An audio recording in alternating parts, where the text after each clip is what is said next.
ओम नमस्ते। आइए कुछ गूढ़ रहस्यों को समझने का प्रयत्न करते हैं।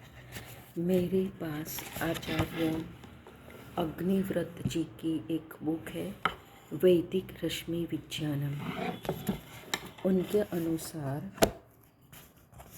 संपूर्ण सृष्टि वैदिक छंद रश्मियों से बनी है और उन्हीं के द्वारा संचालित भी है। इन सबका भी मूल संचालक परब्रह्म परमात्मा है। इस प्रकार हमने सृष्टि को समझने के लिए वैदिक रश्मि सिद्धांत का आविष्कार किया है। वो इस तरह से बताते हैं कि पूरा जो ब्रह्मांड है वो रश्मि से बना हुआ है।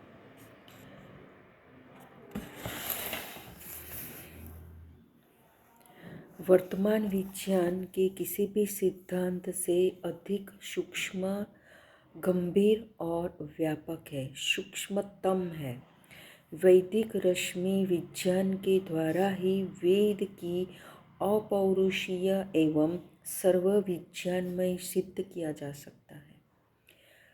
मतलब ये कहना चाहते हैं कि हमारा जो विज्ञान है वो वैदिक दृष्टि से देखा जाए तो जो वेद की जो रचना है वो अपौरुषीय है एवं सर्वविज्ञान से के ऊपर है जो वेद है। फिर ततो ब्रह्मैव प्रथम सृज्यत प्रजापतिः त्रयेव विद्या तस्मादाहो ब्रह्मस्य सर्वस्य प्रथम जामिति। शतबद्ध ब्राह्मण का ये मंत्र है।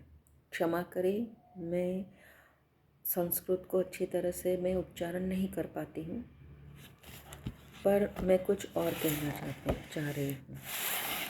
इसमें कहा है कि छंद जो है, अनेक अर्थ ऋषि दयानंद जी ने अपने वेद भाष्य में किए हैं। जो छंद का पद है, प्रकाश कर्म ऊर्जन्नम बलकारी प्रकाशः। इन अर्थों से भी यह सिद्ध हो रहा है कि छंद कोई द्रव्य नहीं है। जिसको हम छंद कहते हैं वो कोई द्रव्य है। क्षमा करें, वो कोई द्रव्य है। छंद कोई द्रव्य है, ऐसा कहना चाह रहे हैं। इसका अर्थ यह हुआ कि वेद मंत्र द्रव्य रूप है। हम जो भी वेद मंत्र बोलते हैं वो द्रव्य रूप है। प्राणः वै छंदासि, ये इसका अर्थ यह हुआ कि छंद प्राण रूप है। छंद कोई द्रव्य है, छंद प्राण रूप है, अर्थात वेद मंत्र प्राण रूप है। प्राणः निरंतर कंपन करने वाला पदार्थ है। प्राण निरंतर कंपन करने वाला एक पदार्थ है। इसके लिए महर्षि याज्ञवल्क्य ने कहा है, अध्रुवम वै तत् प्राणः। महर्षि व्यास जी का कथन है, प्राणः कंपन्नात्। इसका अर्थ यह हुआ कि वेद मंत्र रूपी पदार्थ, जो वेद मंत्र है, जो पदार्थ, अगर हमने कहा ना कि जैसे छंद कोई द्रव्य है, वैसे मतलब इसका अर्थ ये हुआ कि वेद मंत्र रूपी जो पदार्थ है इस सृष्टि में सदैव कंपन करता रहता है। रश्मि भी निरंतर कंपन करती रहती है। इसलिए महर्षि तिति ने कहा है, प्राणः रश्मयः। रश्मि शब्द का प्रयोग अन्यत्र भी मिलता है, जिसमें कहा है, मासा रश्मयः, रश्मयः ऋत्वः, रश्मयो मरुतः। तो इसलिए कहा है कि एष यानि शूद्राणि छंदासि तानि मरुताम। अर्थात जो न्यून अक्षर वाले छंद होते हैं वे ही मरुतों का रूप है। अथर्ववेद में काल को रश्मि रूप कहा है। यहाँ सप्तरश्मि का अर्थ 7 प्रकार से प्राण ही है। संपूर्ण सृष्टि इन वैदिक रश्मियों से ही बनी है। इसलिए ऋषि ने कहा, ये कह रहे हैं कि हमारे जो संपूर्ण जो सृष्टि है वो सप्त रश्मियों से बनी हुई है। इसके लिए एक सूत्र है, पृथ्वी ही छंदोन्तरिक्ष छंदोद्योर्छंदः समाश्छंदो नक्षत्राणि छंदो मनश्छंदः कृषि छंदो हरिण्यम छंदो गौ छंदो च छंदो छंद छंदः। इसका मतलब शैली का मतलब दृष्टि से वेद यानी कि छंद 3 प्रकार के होते हैं।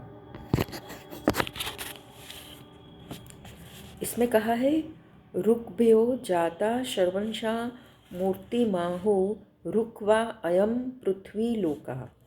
अर्थात इस सृष्टि में जो भी मूर्तिमान पदार्थ है उनमें ऋक् छंद रश्मियों की प्रधानता होती है।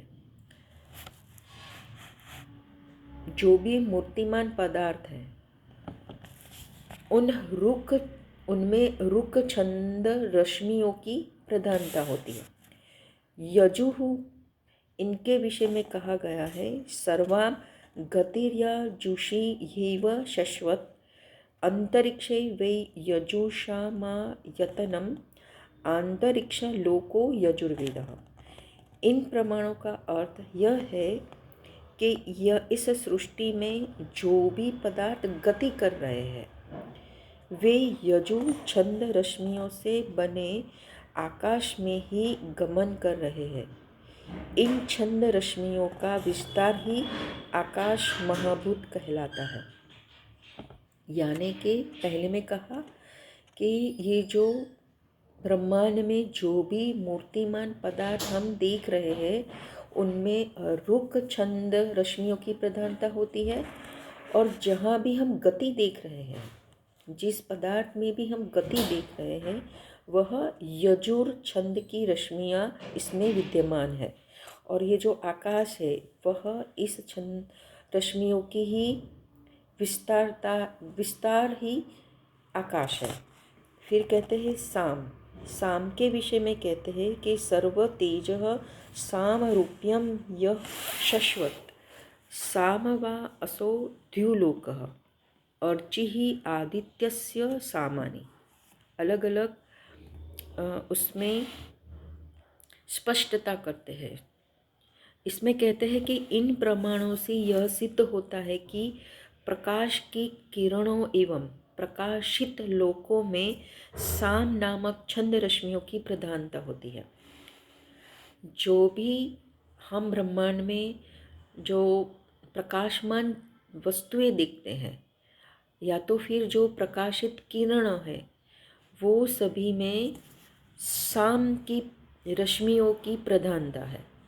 जो भी पदार्थ है ब्रह्मांड में उसमें ऋक् रश्मियों की प्रधानता है।